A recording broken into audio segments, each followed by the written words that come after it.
வணக்கம் நேயர்களே, விஷன் 9 டிவிக்காக நான் உங்கள் லக்ஷ்மி நாராயணன். இப்போ நம்ம பார்க்க போகிறது வார ராசி பலன் 10ஆம் தேதியிலிருந்து 16ஆம் தேதி வரை எப்படி இருக்க போதான்னு பார்க்க போகிறோம். ஸோ எப்போதுமே சொல்கிறதாங்க, லக்னத்துக்கு பாருங்கள், ராசிக்கு பார்ப்பதை விட லக்னத்துக்கு பார்க்க ரொம்ப பர்ஃபெக்டாக இருக்கும். முதல்ல வரது பொது பலன்கள், அதுக்கப்புறம் தசாபுக்தி பலன்கள். உங்களுக்கு என்ன தசாபுக்தி அந்தரங்கள் வருதோ அதை மிங்கிள் பண்ணி பார்க்க ரொம்ப பர்ஃபெக்டாக இருக்கும். வீடியோட எண்டில் டிப் ஆஃப் த வீக் இருக்குது, மறக்காமல் பாருங்கள். மேஷராசி. ஸோ மேஷராசிக்கு வந்து பார்த்திங்கன்னா உங்களது ராசி அதிபதி செவ்வாய் பார்த்திங்கன்னா உங்களுக்கு வந்து இப்போ 3ல் இருக்காருங்க. ஸோ 3லேருந்து இப்போ 4க்கு போகிறார். பட் இருந்தாலும் 3 இருக்கும்போது என்ன மாதிரி விஷயங்கள் நடக்கும்போது 8, 3 நிறைய சேலஞ்சஸ், ஸ்ட்ரெஸ்ஸஸ், டென்ஷன்ஸ் வரதுக்கான வாய்ப்புகளை நிறைய ஏற்படுத்தும். பட் ஆனால் அது ரொம்ப பாதிப்புகளை தராது. ஏன் தராதுன்னும் போது அது இப்போ செவ்வாய் போகிறது குருடைய சாரத்தில் போகும்போது அது 12லே நிற்குது. ஸோ ஒரு கிரகத்தோட பின்னாடியே வந்து குரு நிற்கும்போது அந்த நெகட்டிவிட்டியை வந்து கொடுக்காதுங்கிறது தான் உண்மையான விஷயம். ஸோ அதனால் நல்ல விஷயம் நடக்கும். பட் இருந்தாலும் பேசும்போது பழகும்போது கொஞ்சம் கவனமாக பேசணும். ஏதாவது ஏடாகுடமான தடிமனான வார்த்தைகள், கொஞ்சம் ஏடாகுடமாக பேசுகிற மாதிரி விஷயங்கள் நடப்பதற்கான வாய்ப்புகளும் ரொம்ப கவனமாக இருக்குது. ரொம்ப நல்லது. அதுவும் குடும்பத்தில் வந்து நிறைய ஒரு வாக்குவாதங்கள் வர்றதுக்கான வாய்ப்புகளும் கொஞ்சம் பார்த்து நடந்துக்கணும். ஸோ அதுக்கப்புறம் பார்க்கும்போது உங்களுக்கு 2 7ஆம் அதிபதியான சுக்கிரன். ஸோ 2 7ஆம் அதிபதி சுக்கிரன் வந்து 12ல் இருக்கார். அதுவும் வந்து இப்போது புதனுடைய சாரத்தில் போகிறாங்க. ஸோ புதனுடைய சாரத்தில் போகும் அவரும் 12லும் கொஞ்சம் செலவுகள் அதிகமாக இருக்கும். வேலை விஷயங்கள், நிறைய அலைச்சல்கள், நிறைய ட்ராவல் பண்ணுற மாதிரி விஷயங்களை கண்டிப்பாக கொடுத்துரும்.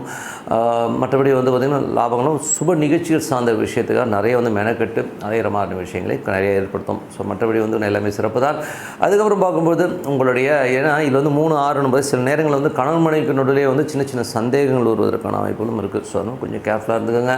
அதுக்கப்புறம் உங்களது 3ஆம் அதிபதி, ஸோ 3 மற்றும் 6ஆம் அதிபதியான புதன். ஸோ 3 மற்றும் 6ஆம் அதிபதியான புதன் வந்து 12ல், அதுவும் சனியுடைய சாரத்தில் இருக்கும். நல்ல லாபங்கள், நல்ல ஏற்றங்கள் வருவதற்கான வாய்ப்பு. வேலையில் நிறைய மாற்றங்கள், அந்த மாற்றங்கள் நல்ல லாபங்கள் வருவதற்கான வாய்ப்புகளும் இருக்கும். ஸோ கொஞ்சம் அலைச்சல்கள் இருந்தாலும் நிறைய பயணங்கள் இருக்கும். ஸோ பயணங்கள் வந்து நல்ல விஷயங்கள், நல்ல சிறப்பான விஷயங்கள்லாம் கண்டிப்பாக இருக்குங்க.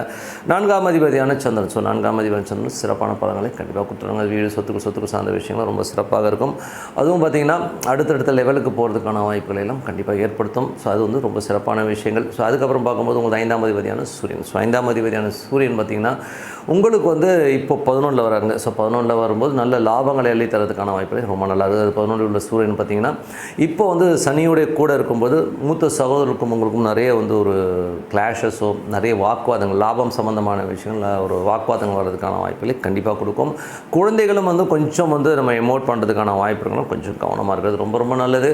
அதுக்கப்புறம் 6ஆம் அதிபதி. ஸோ 6ஆம் அதிபதியான புதன். ஸோ 6ஆம் அதிபதியான புதன் வந்து பார்த்திங்கன்னா உங்களுக்கு வந்து 12ல் இருக்கும்போது இந்த மாதிரி விஷயங்களும் 6, 12 நாளே வந்து வேலை நிறைய அலைச்சல்கள், நிறைய விஷயங்கள் பண்ணும். பட் இருந்தாலும் லாபங்கள் எழுதி தரதுக்கான வாய்ப்பும் ரொம்ப நல்லாயிருக்கு. 7ஆம் அதிபதியான சுக்கிரன்.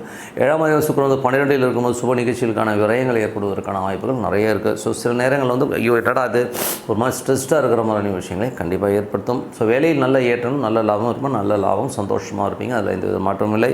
8ஆம் அதிபதியான சுக்கிரன். 8ஆம் அதிபதி சுக்கிரன் வந்து 3ல் இருக்கும்போது கொஞ்சம் எமோஷன்ஸ் எல்லாமே இருக்கும். கொஞ்சம் பார்த்து பேசுகிறது ரொம்ப நல்லது. 9ஆம் அதிபதியான குரு.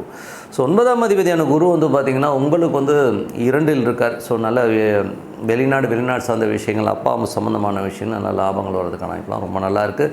10ஆம் அதிபதியான சனி வந்து 11ல் இருக்கும்போது நல்ல லாபம், நல்ல ஏற்றங்கள் வருவதற்கான வாய்ப்பு. அதுவும் சனி வந்து பார்த்திங்கன்னா இப்போ குருவுடைய சாரத்தில் போகும் பெருத்த லாபங்கள் அள்ளித்தரதுக்கான வாய்ப்புலாம் ரொம்ப நல்லா இருக்குங்க. குழந்தைகளுடைய சுப நிகழ்ச்சிகள் சார்ந்த விஷயங்கள் நடப்பதற்கான வாய்ப்புலாம் ரொம்ப நல்லா இருக்குது. ஸோ இதெல்லாமே ரொம்ப நல்லது. அதுக்கப்புறம் பார்த்து 12ஆம் அதிபதியாக இருக்கிற குருவே வந்து உங்களுக்கு 2ல் இருக்கும்போது நிறைய பிரயாணங்கள். ஸோ நிறைய பேருக்கு வந்து அந்த பிரயாணங்கள் மேற்கொள்வதற்கான வாய்ப்புகளும் நிறைய இருக்குங்க. ஸோ இதெல்லாமே ரொம்ப சிறப்பு. இதுவரை பார்த்தது வந்து பொது பலன்கள். இப்போ பார்க்கும்போது தசாபுக்தி பலன்கள். ஸோ தசாபுக்தி பலன்கள் வந்து பார்த்திங்கன்னா மேஷ லக்னமாக இருந்து சூரிய தசாபுக்தி வந்ததுனால சூரியன் வந்து பார்த்திங்கன்னா உங்களுக்கு வந்து 11ல் இருக்கார். ஸோ குழந்தைகளோட வளர்ச்சி ரொம்ப சிறப்பாக இருக்கும். ஸோ நல்ல ஒரு வளர்ச்சியும் நல்ல ஏற்றங்கள் வருவதற்கான வாய்ப்புலாம் ரொம்ப நல்லாயிருக்கும். அதே நேரத்தில் வந்து பார்த்திங்கன்னா தொழில் பார்த்திங்கன்னா ஒரு சும்மா சின்ன ஸ்ட்ரெஸ்ஸஸ் வரும்.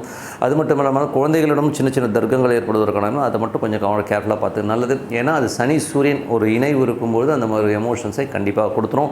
அதுக்கப்புறம் பார்க்கும்போது மேஷ லக்னமாக சந்திர தசாபுக்தி வந்துடும். சந்திரன் வந்து பார்த்திங்கன்னா உங்களுக்கு 4ஆம் அதிபதி. ஸோ 4ஆம் அதிபதி சிறப்பான பலன்கள், நல்ல ஏற்றங்கள், நல்ல லாபங்கள் வருவதற்கான வாய்ப்புகள் ரொம்ப சிறப்பாக கொடுக்குறார். ஸோ அது இது மாற்றமில்லை. அது வரும்போது மேஷ லக்னமாக இருந்து செவ்வாய் தசாபதினா செவ்வாயில் வந்து பார்த்திங்கன்னா நீங்கள் பார்த்து பேசணும். ஏன்னா வந்து அது 3, 8 போது அது குருடைய சார்லும் 2, 8 மாறுது. ஸோ அப்போ வந்து கொஞ்சம் எமோஷனாக பேசுறது, கொஞ்சம் வாக்குவாதம் வரதுக்கான வாய்ப்பு இருந்தாலும் அதுவும் குடும்பத்தில் வரதுக்கான வாய்ப்பு கொஞ்சம் கவனமாக இருக்குது. ரொம்ப நல்லது. மேஷ லக்னமாக இருந்து ராகு தசாபதி. ராகு வந்து பார்த்திங்கன்னா உங்களுக்கு 12ல் இருக்கும்போது நிறைய பிரயாணங்கள் மேற்கொள்வதற்கான வாய்ப்புகளும் ரொம்ப நல்லாயிருக்கு. அதுவும் வந்து இப்போ வந்து குருடைய சாரத்தில் இருக்கும்போது அந்த பிரயாணங்கள் நல்ல லாபங்கள், நல்ல ஏற்றங்கள் வருவதற்கான வாய்ப்பும் ரொம்ப சிறப்பாக இருக்குங்க. ஸோ குடும்பத்தில் வந்து நிறைய குடும்பத்துக்காக நிறைய செலவு பண்ணுற மாதிரி விஷயங்களையும் கண்டிப்பாக ஏற்படுத்தும். மேஷ லக்னமாக இருந்து குரு தசாபதினா குரு வந்து பார்த்திங்கன்னா உங்களுக்கு வந்து 2ல் இருக்கார். ஸோ அவர் வந்து 9 2ஆம் தேதி 12 நல்ல வெளிநாடு பிரயாணங்கள் மேற்கொள்வதற்கான வாய்ப்புலாம் ரொம்ப நல்லாயிருக்கு. தாயார் சம்மந்தமான விஷயங்களையும் வந்து பார்த்திங்கன்னா கொஞ்சம் சின்ன சின்ன கருத்து வேறும் கொஞ்சம் வந்து அவங்க வந்து ஒரு ஆன்மீக சுற்றுலாவை எங்கேயோ போகிறதுக்கான வாய்ப்புலாம் ரொம்ப நல்லாயிருக்கு. வீடு சம்மந்தமான விஷயங்களில் சின்னதாக ஒரு செலவு சின்ன செலவுகள் ஏற்படுறதுக்கான வாய்ப்பு, அதில் தாயார் சம்மந்தமான விஷயங்களில் கொஞ்சம் செலவு ஏற்படுறதுக்கான வாய்ப்புலாம் நிறைய இருக்குது. அதுக்கப்புறம் பார்க்கும்போது உங்களுக்கு வந்து மேஷ லக்னமாகுது, சனி தசாவது. சனி வந்து 10ஆம் அதிபதி 11லிருந்து அது குருடைய சாதனம் பெரிய லாபங்கள் வருவதற்கான வாய்ப்புலாம் இருக்குது. ஸோ நல்ல லாபங்கள், நல்ல ஏற்றங்கள், தொழில் ரீதியான விஷயம், நல்ல மாற்றங்கள் வருவதற்கான வாய்ப்பும் ரொம்ப சிறப்பாக இருக்குங்க. அதுக்கப்புறம் பார்க்கும்போது மேஷ லக்னமாக இருந்து புதன் தசாபதி. புதன் வந்து 12 இருக்காங்க. 3 6ஆம் தேதி 12ல் இருக்கும்போது நிறைய பிரயாணங்கள் மேற்கொள்வதற்கான வாய்ப்பு, அதனால் நல்ல லாபங்கள் வர்றதுக்கான வாய்ப்பும் ரொம்ப சிறப்பாக இருக்குது. மேஷ லக்னமாக இருந்து கேது தசாபதி. கேது வந்து பார்த்திங்கன்னா உங்களுக்கு வந்து 6ல் இருக்கும்போது நல்ல ஏற்றங்கள், நல்ல விஷயங்கள்லாம் நடக்கும். பெருத்த லாபங்களை எதிர்பார்க்கலாம். வேலையில் வந்து இருந்த கடுபிடிகள் கொஞ்சம் வந்து மன உளைச்சல் இருந்தாலும் அதுக்கப்புறம் நல்ல லாபங்களும் நல்ல ஒரு விஷயங்களும் நல்ல ஒரு அங்கீகாரம் கிடைக்கிறதுக்கான வாய்ப்பு ரொம்ப சிறப்பாக இருக்குது. அதுக்கப்புறம் பார்க்கும்போது மேஷ லக்னமாக வந்து சுக்கிர தசாபதி இருந்தாலும் சுக்கிரன் வந்து பார்த்திங்கன்னா உங்களுக்கு 12ல் உச்சமாக அது புதனுடைய சாதத்தில் இருக்கும்போது நல்ல ஒரு ஏற்றங்கள் தான், நிறைய அலைச்சல்கள் இருக்கும். சுப நிகழ்ச்சிகள் சார்ந்த விஷயங்களுக்காக நிறைய அலைச்சல் இருக்கும். சில பேர் வந்து கணவன் மனைவிகளோ சின்ன ஒரு தர்க்கங்களோ சின்ன சந்தேகங்கள் ஏற்படுறதுக்கான வாய்ப்பு, அது மட்டும் கொஞ்சம் கேர்ஃபுல்லாக பார்த்துக்கிறது ரொம்ப நல்லதுங்க. ஸோ நல்ல விஷயங்கள்லாம் வந்து இந்த மாதிரி ஒரு calculation. Dip of the week. So dip of the வீக்கில் வந்து பார்த்திங்கன்னா இப்போ நம்ம பார்க்க போகிறது பரிகாரங்கள் யாருக்கெல்லாம் பலிக்காது. ஸோ இதை வந்து மேஜராக வந்து எல்லோருமே தெரிஞ்சுக்கணும். ஸோ ஏன்னா எல்லோருமே வந்து கண்மூடித்தனமாக இந்த பரிகாரம் பண்ணுங்கள், அந்த பரிகாரம் பண்ணுங்கன்னு சொல்கிறாங்க. ஸோ அந்த மாதிரி பரிகாரம் பண்ணால் என்ன மாதிரி நடக்கும், ஸோ பரிகாரம் பண்ணாமல் அந்த பிரச்சனையிலேருந்து நம்ம எப்படி வெளியில் வர்றது, ஸோ இதை பற்றி தான் வந்து இந்த டிப் ஆஃப் த வீக்கில் சொல்ல போகிறோம். ஸோ பரிகாரங்கள்ன்றது பார்த்திங்கன்னா ஜென்ரலாகவே வந்து ஒரு பாதக ஸ்தானத்தும் ஒரு பாதகாதிபதியாகவோ இல்லை பாதக ஸ்தானத்துலேயோ வந்து அந்த பரிகார கிரகங்கள் இருந்தது. இப்போ உதாரணமாக ஒரு 7 வந்து ஒரு பரிகாரம் பண்ணுறோம்னா அங்கே வந்து உங்களுக்கு பாதகாதிபதியாகவோ பாதகமாகவோ இருந்ததுன்னா அந்த பரிகாரங்கள் வந்து அவ்வளோ பர்ஃபெக்டாக எடுக்காது. நம்பர் 1. 2வது வந்து உங்களுக்கு வந்து இன்னொரு விஷயம் என்னென்னா அஷ்டமாதிபதியோட தொடர்பு.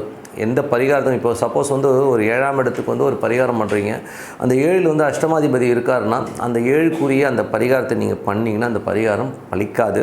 இன்னும் கேட்டிங்கன்னா அந்த பிரச்சனைகள் அதிகமாகுங்கிறது தான் உண்மையான விஷயம். அதுக்கப்புறம் வந்து இன்னொரு கிரகம் என்னென்னா செவ்வாயுடைய பார்வையோ செவ்வாயுடைய சேர்க்கையோ செவ்வாயுடைய விஷயங்கள் வந்து இணைவு இருக்கிற பரிகாரங்கள் வந்து கண்டிப்பாக பலிக்காது. காரணம் என்னென்னா காலபுருஷனுக்கு அஷ்டமாதிபதி அதை 8ஆம் அதிபதியாக இருந்து அவருடைய பார்வையிலையோ சேர்க்கையிலையோ இருக்கிற பரிகாரங்கள் வந்து நமக்கு வந்து ஒர்க்கே ஆகாது. அது ரொம்ப நெகட்டிவிட்டியான பலன்களை கண்டிப்பாக கொடுக்கும். ஸோ அதை வந்து நம்ம மைண்டில் வச்சுக்கணும். ஏன்னா அஷ்டமாதிபதியாக இருந்தாலும் காலபுருஷன் அஷ்டமாதிபதியாக இருக்கிற செவ்வாய் வந்து கனெக்டிவிட்டியில் எந்த பரிகாரம் பண்ணாலும் அது நடக்கவே நடக்காது. இன்னொன்று அந்த பரிகாரம் பண்ணுற நாள்லேயும் வந்து பார்த்து அந்த நட்சத்திரங்களோ அந்த கிரக சேர்க்கைகளோ அந்த பரிகார ராசிக்கு இருக்கக்கூடாதுங்கிறது தான் உண்மையான விஷயம். ஸோ அது வந்து மேஜராக பார்க்கணும். ஸோ அது மட்டும் இல்லாமல் நிறைய பரிகாரங்கள் வந்து ஃபெயிலியர் ஆகிறது வந்து திதி சூனியங்கள்.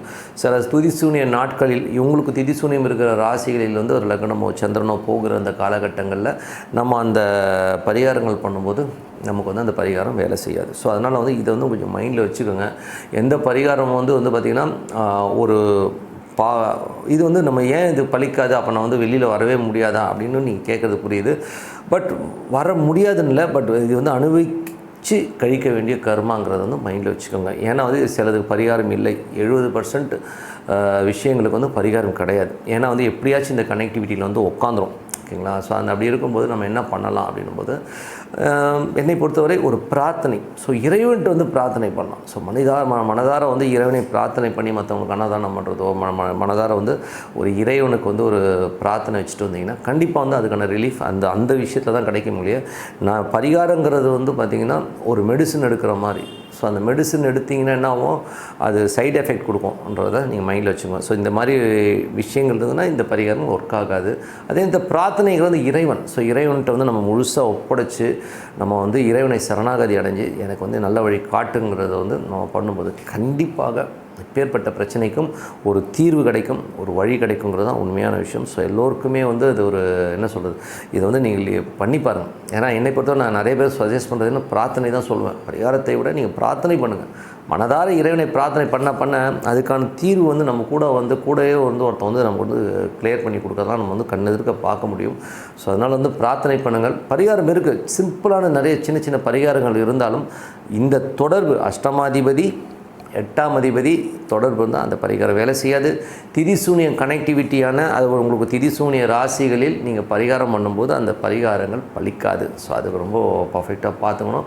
ஸோ இந்த மாதிரி விஷயங்களை மட்டும் கொஞ்சம் கவனம் வந்து மற்றபடி எல்லாமே சிறப்பு தாங்க. ஸோ நல்ல விஷயங்கள் நல்ல மாற்றங்கள்லாம் இருக்கணும்னா நமக்கு வந்து ஒரு பிரார்த்தனை அவசியம். டெய்லி வந்து நான் தான் சொல்லுவேன், நீங்கள் வந்து 3 வேளை சாப்பாடு 1 வேளை தூக்கம் எப்படி அவசியமோ இது மாதிரி மனதார இறைவனை வந்து ஒரு பிரார்த்தனை பண்ணும்போது கண்டிப்பாக நம்ம அடுத்த லெவல் போகிறதுக்கான ரொம்ப சிறப்பாக இருக்கும்னு சொல்லிட்டு உங்களோட விடைபெறுவது உங்கள் லக்ஷ்மி நாராயணன். நன்றி, வணக்கம்.